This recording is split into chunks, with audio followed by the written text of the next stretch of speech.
Your sorrow is as divine as your joy. I think that philosophy, more than any other, got me through the dark days of COVID in 2021.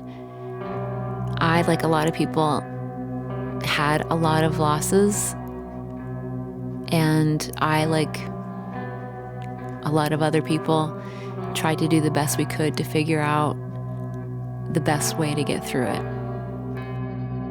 The way that I usually exercise my demons is by writing melodies and music and lyrics, and this time was no exception. Writing lyrics for me has always been a kind of therapy, and it allows me to be vulnerable and just put it all down on a page and get it all out.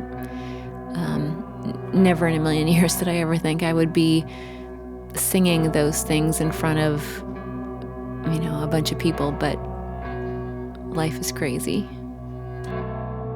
The overall tone of the record is a little bit more somber than we had originally intended, but that's what happens. Life just kind of goes on and you roll with the punches.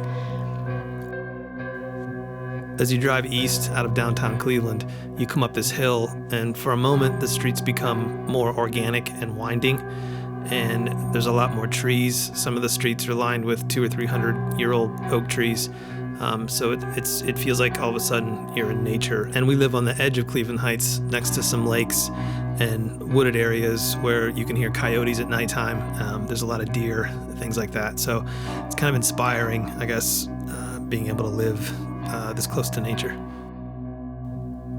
We record everything on the third floor of our house. Our studio is full of amps and guitars and pedals, and everything is always on and ready to go for whenever we feel like recording something. Sometimes even the parts that end up on our records are the very first time that we played it. I typically use orange amps for the majority of the guitar tones. Sometimes I'll accent that with some Marshall amps or a Mad amp, or I have a Laney. Also on this record, we use some smaller amps. Eric has a Fender Deluxe, and I got a Fender Twin Reverb from the 80s that just, I think, bring a whole new dimension to what we do. And you can hear a lot of the Fender amps on our song Skin and Sorrow. Gwen's vocals on Skin and Sorrow are amazing. I mean, the vocal harmonies that she comes up with are so unique and, distinctly her. And I think it's something that really helps make, all the songs on this record or any record that we make so special.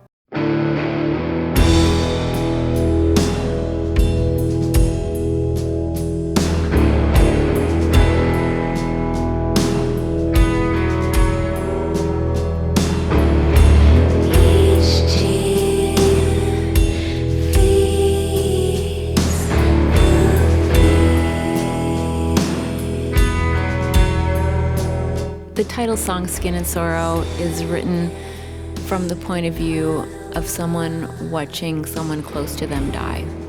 And that song, as well as Perfect Wound, it's difficult for me to get through without crying. It's very personal. But there's also hope in the lyrics, where you know that you go through it, and each tear feeds your fear, but you have to find the light at the end of the tunnel, even though it is so difficult, and you have to figure out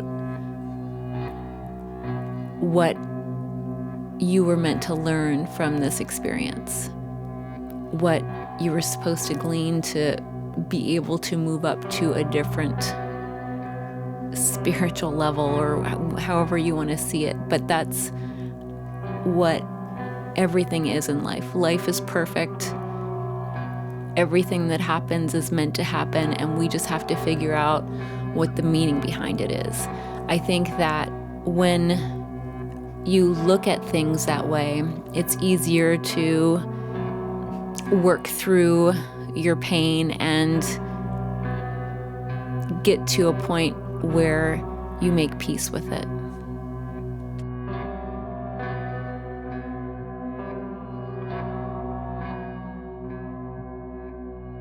Our song Bright Eyes is a collaboration with this dude, King Midnight, who posted the main riff on Instagram, and I reached out to him and I asked him if he wanted to work with us on the song, and he agreed. So the main chorus riff he wrote, and then we filled in the verses and bridge, and then Glenn wrote all the lyrics on top of it.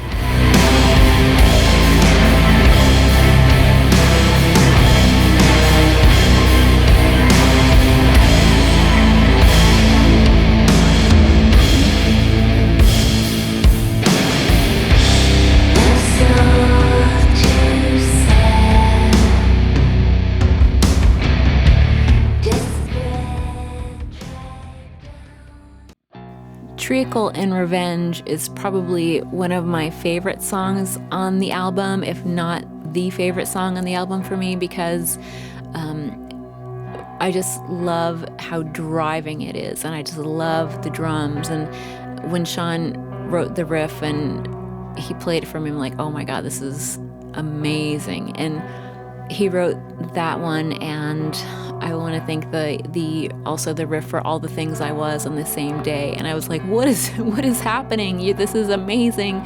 Like these are both so incredible, and I just love them so much.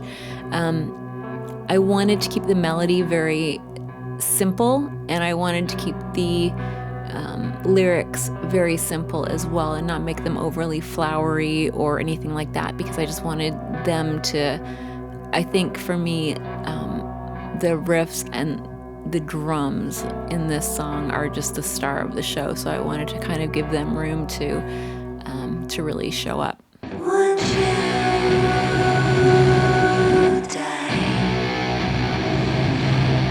for me like you promised?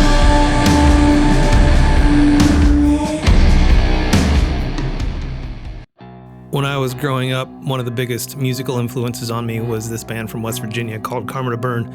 I grew up in a small town in Ohio, and I would see them come up and play when I was like 18, and just, huge inspiration on me.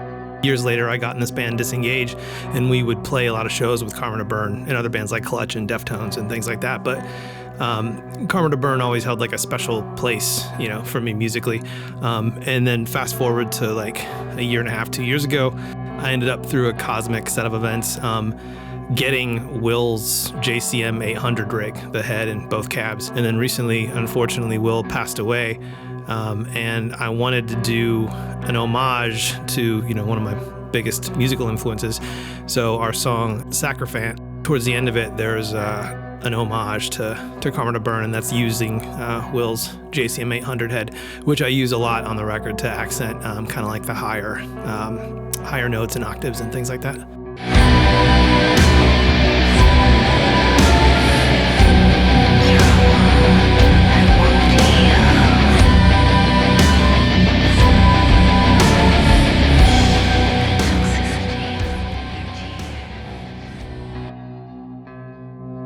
All the Things I Was is another one of my favorite songs on the album. And like I said previously, Sean wrote that riff on the same day that he wrote Treacle and Revenge, and that whole day just blew my mind. I was so impressed with him. The lyrics in the song are like a lot of my other lyrics about former experiences that I've had, and this one is about former heartbreak and what I went through at a time where I was a lot younger and probably more naive and just had my heart broken, but I learned from it and moved on.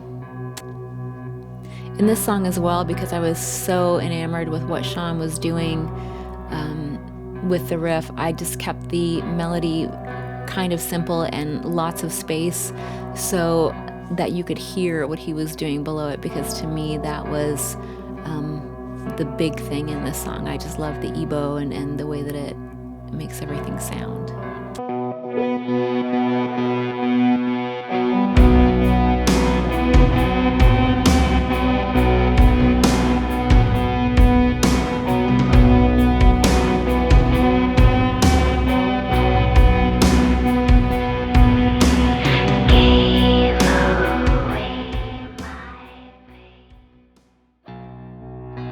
the End of Isolation tour in Europe was amazing. It was a blessing and a curse. It was amazing to be back out on the road again. We all love it. We brought our European bassist Jason and Barrett along, the drummer, along this time because Eric and Pat could not make it. So it was a ton of fun. I've known Jason for a number of years, so it was great to get back with him and kind of spend more time and get to know him a little bit better.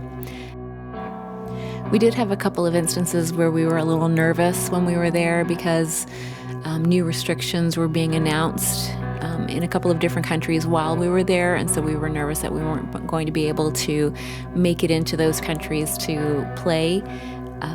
But luckily for us, we were very blessed, and things didn't happen until we actually left and got home. Touring Europe is always a special experience. I mean, everything from, the clubs, lighting, sound, the way they treat bands over there. The fans just seem super, super passionate about music. It's always incredible, and experiences like that, I think, start to show themselves in some of the songs that we're writing and the way we approach music. And we're just really excited for everyone to hear this record.